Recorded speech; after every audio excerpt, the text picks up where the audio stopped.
what's up, everybody? Isaac here, Civil Engineering Academy. Excited to be with you on another sweet podcast episode. We enjoy doing these things, and hopefully you enjoy listening to them. And hopefully there's some value that you're getting from listening to our podcast. But today I'm excited. I bring on actually a previous student of our course, the Ultimate Civil PE Review course, and he has a fascinating journey because he actually worked as a professional engineer in the Philippines, and then over time made his way into the United States to Texas, working for the Texas Department of Transportation, and has managed to earn his professional engineering license in Texas as well. So it's a fascinating journey to learn how he went from the Philippines and came to the United States to earn his license. He encourages those in the Philippines and elsewhere to really earn their PE license in the United States as they can do it. But just a really fascinating story and how he discovered Civil Engineering Academy to help him on that journey. So if you are in your journey, on your journey to pass the PE exam, then this one's going to be a fun one to listen to. And it's kind of fun to just hear about it anyway, to hear the success of other engineers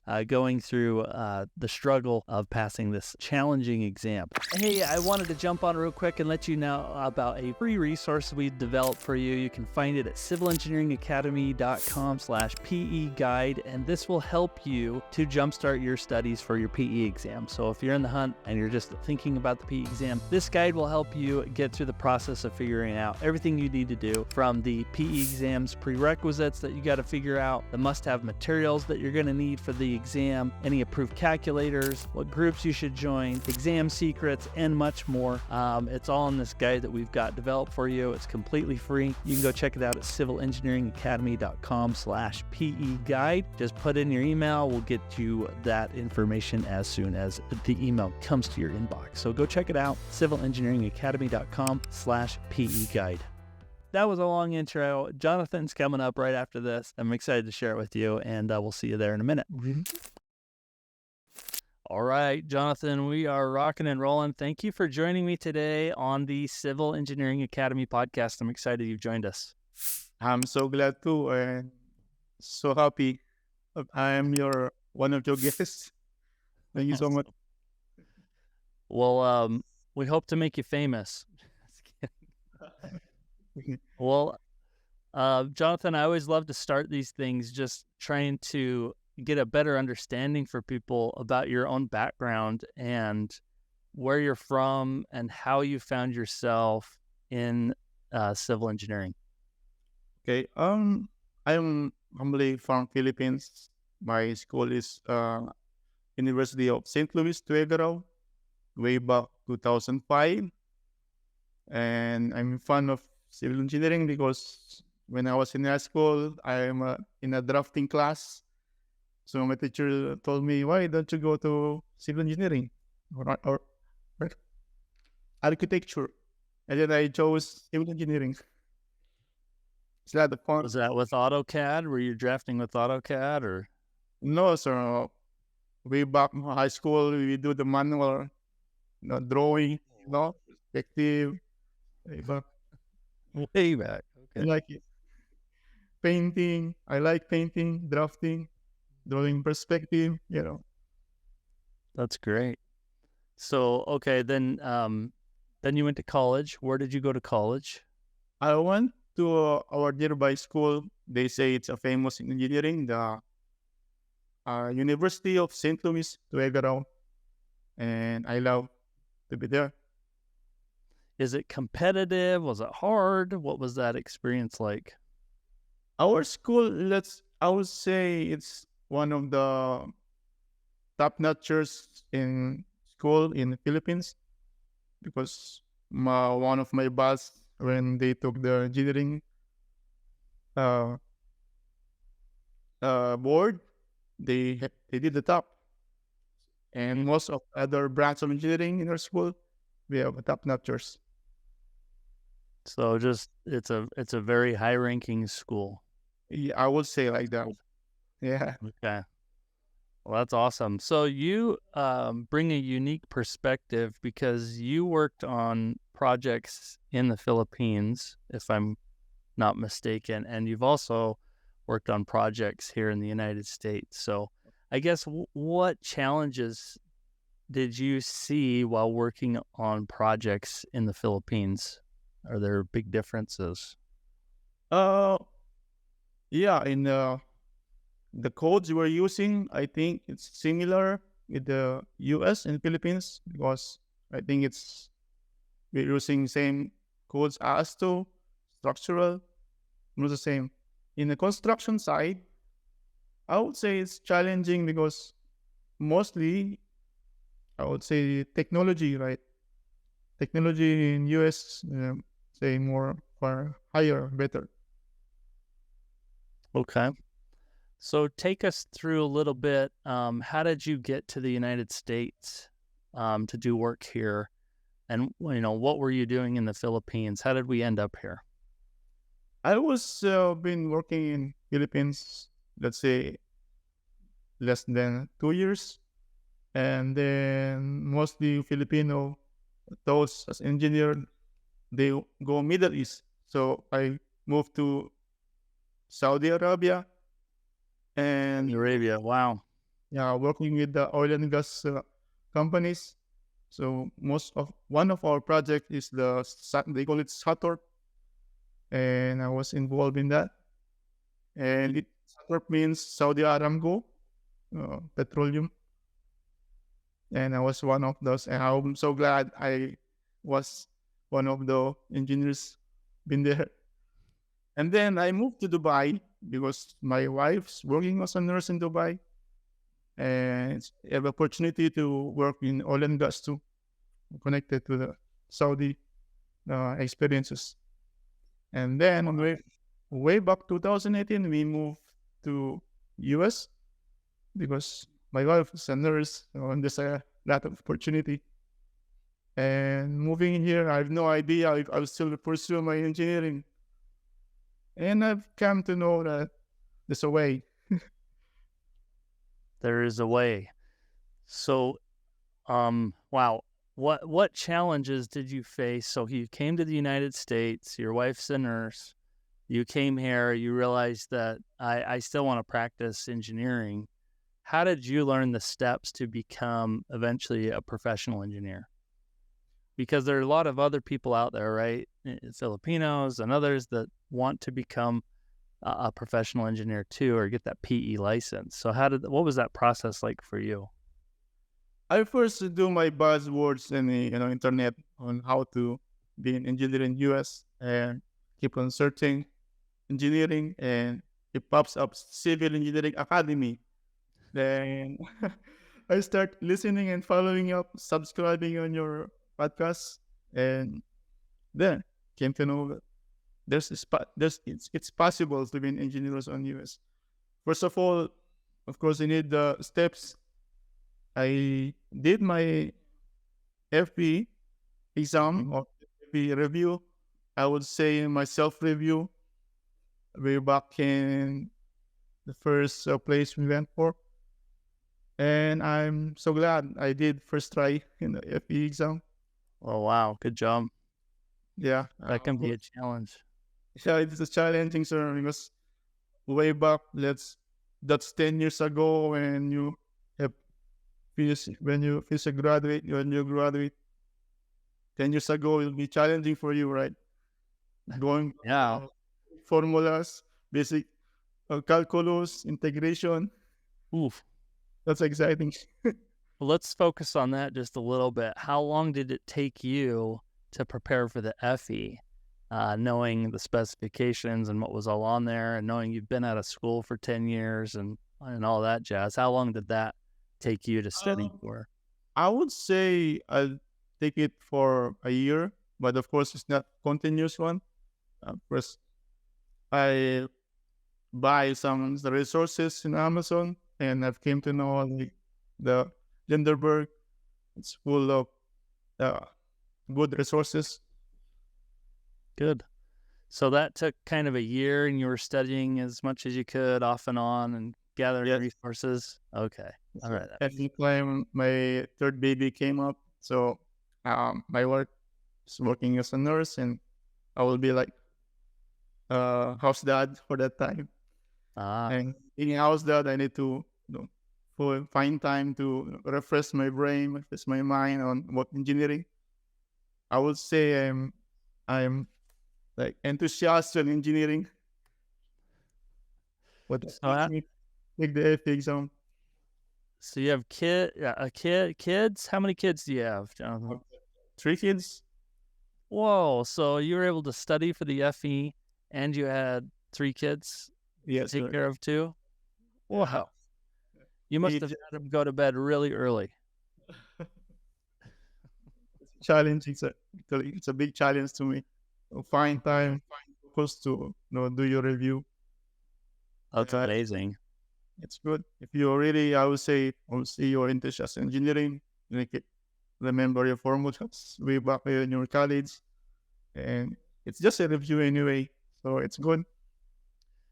Well, the same thing applies for studying for the PE, but how did you manage that kind of work-life balance plus study time? How did you figure that out? What worked best for you? I keep on following your podcasts, and there's a lot of advices, how to find your time.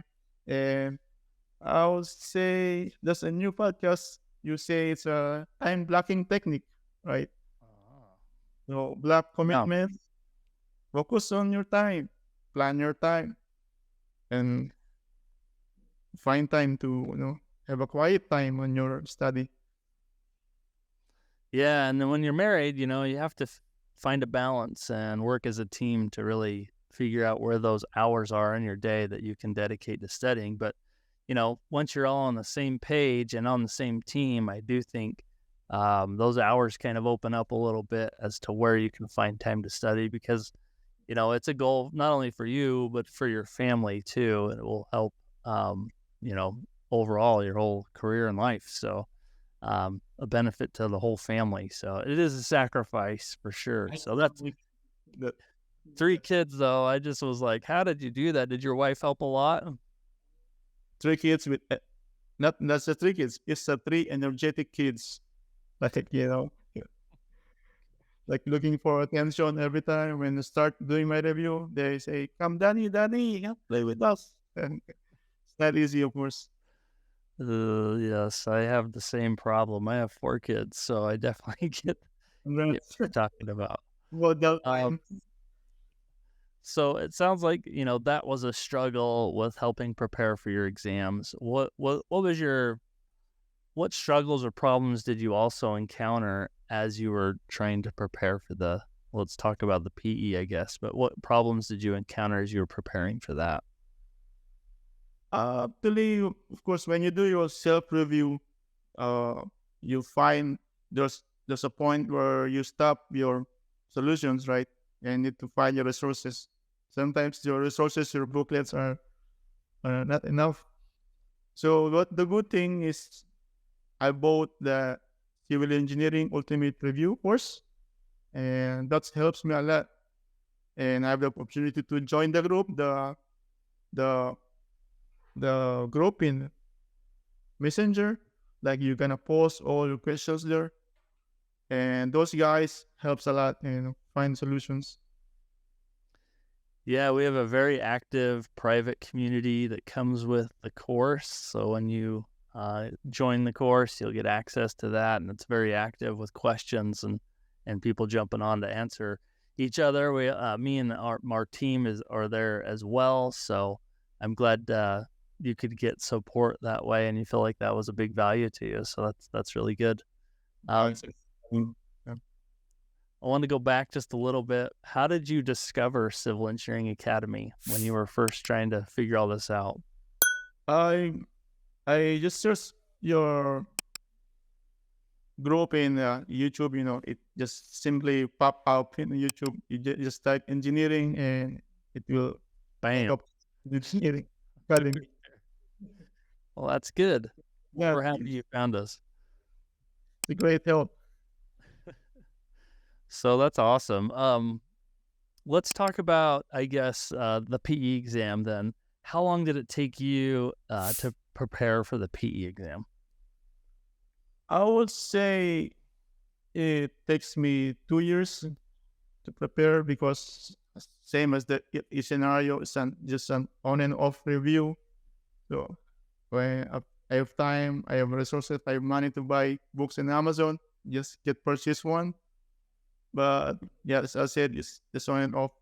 But if you are like gonna focus on your review, then it's good.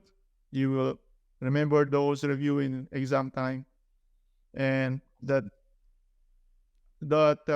package, the videos package from CEA, because there's a way to uh, replay it and go back and forth.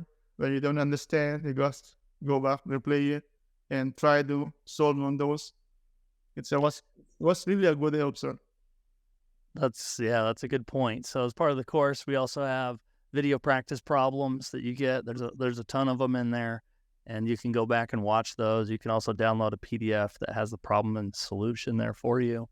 And so, that's at your fingertips too. So that's great. So you talked about the community of support that we have. Practice problems are there for you. You've got some fun exams in your background, I see back there too. Well, can you talk about that? What was your particular depth exam that you took? When I got to know CEA, I was like enthusiastic on construction because my background is, I would say, construction and structural. So I enrolled and scheduled my exam for construction. And when I took time to took the exam, it so happened that I was hired on Texas in the Texas Department of Transportation. And but before that, I'm so confident I will take the construction exam. It helps me a lot with the videos with Andy and you, of course, with Mark, and the live problems. I'm so excited to take it, but it so happened I need to reschedule that because I'm start working in Texas. So I moved to transportation, and the good thing, our company support those young aspirant engineers to take the PE exam, and I choose transportation, and so fun.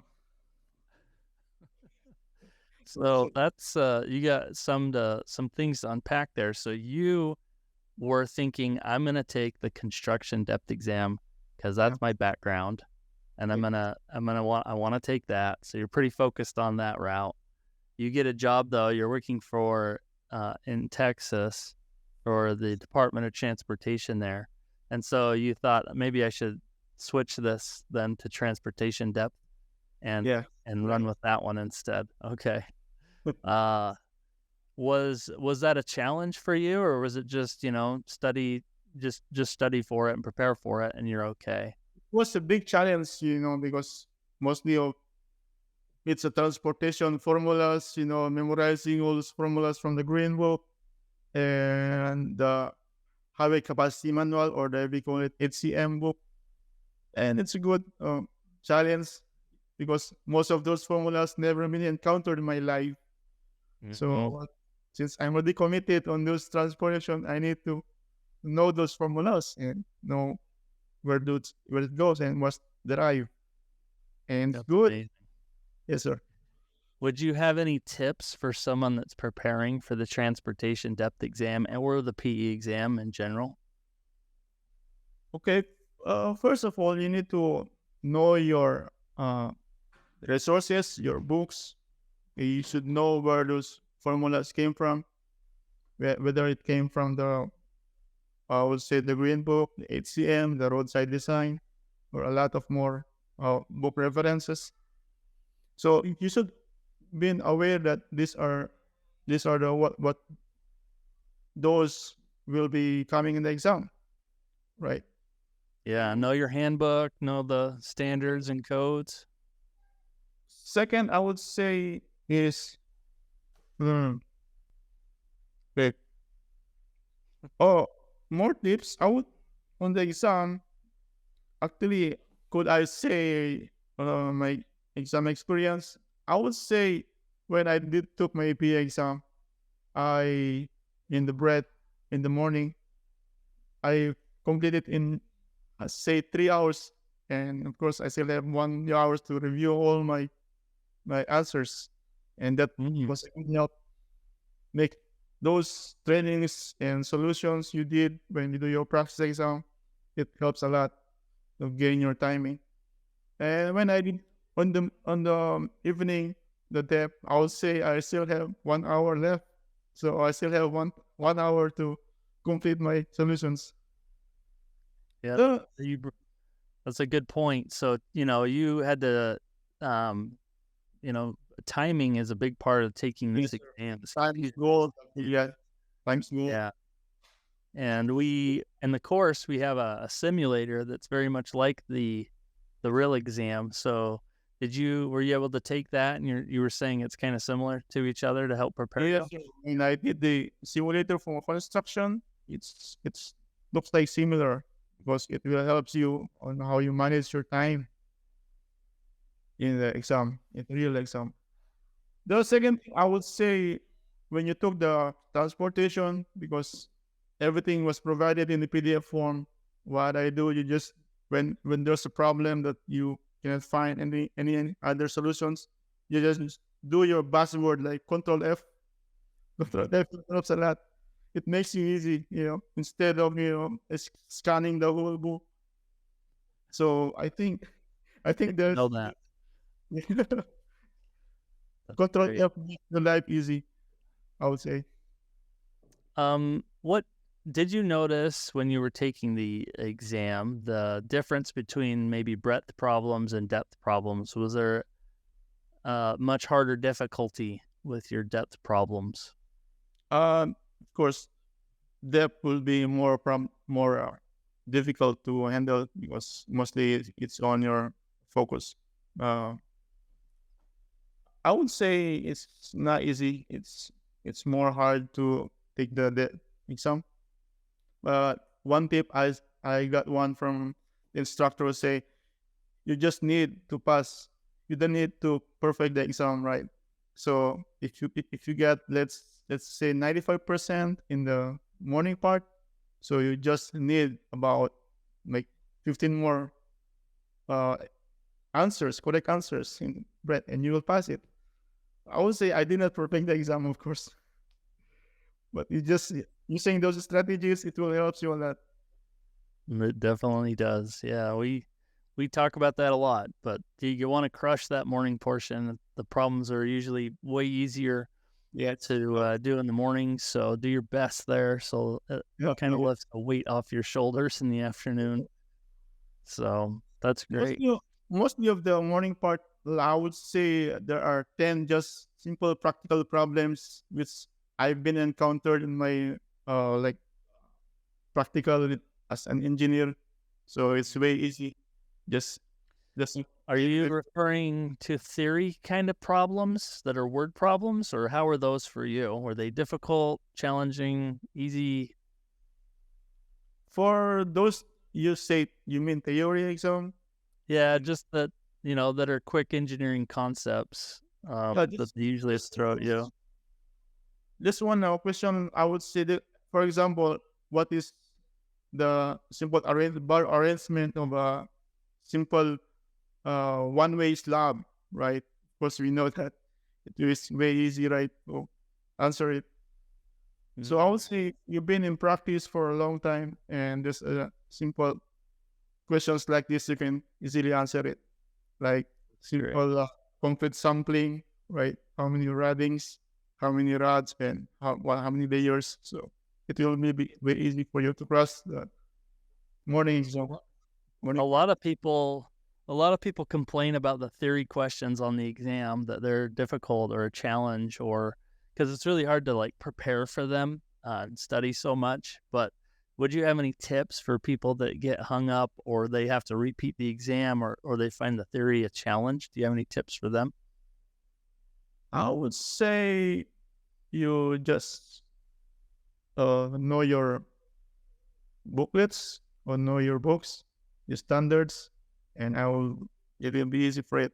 Or if you find difficulty on that portion, why don't you find simple problems like that, and try to solve it 10 times, 5 times, or how many times? Good point.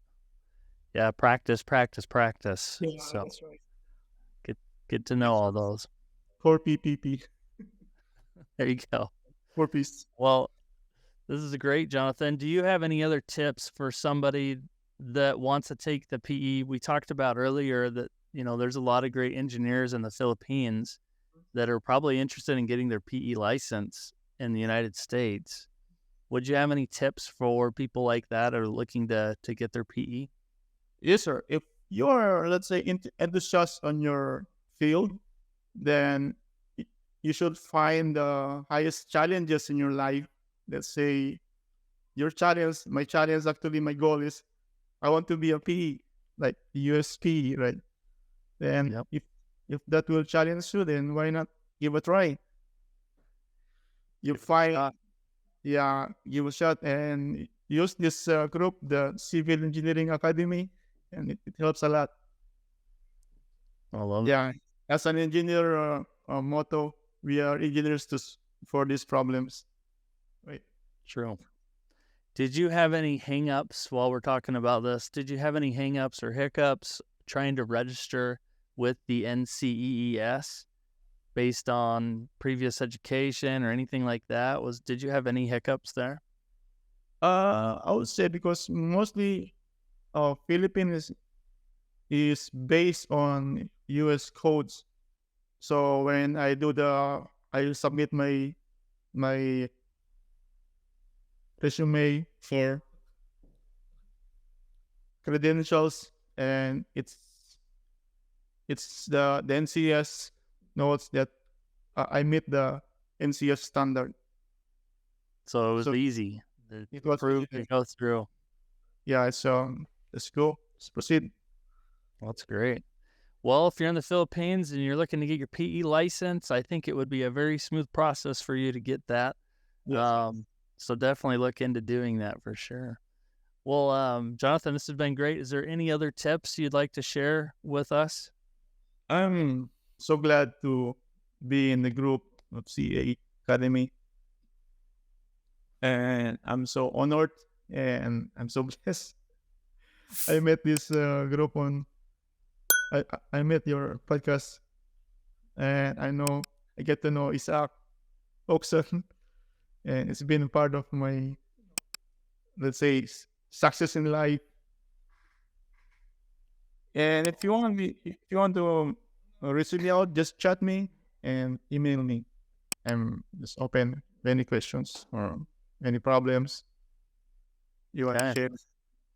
We'll go ahead and link in the show notes, maybe your LinkedIn profile or you said your email too. We can post that too. If people have any questions about taking the PE exam, whether it's transportation or whether you're maybe in the Philippines and you're just wanting to get this license, you have questions about it, the whole process. So I think you're a great resource to go to. So anyway, this has been really fun, Jonathan. Thank you for joining me today on today's podcast. And we'll talk to you again in the future. Thank you so much, sir. Thank you. Thank you. See ya. Bye.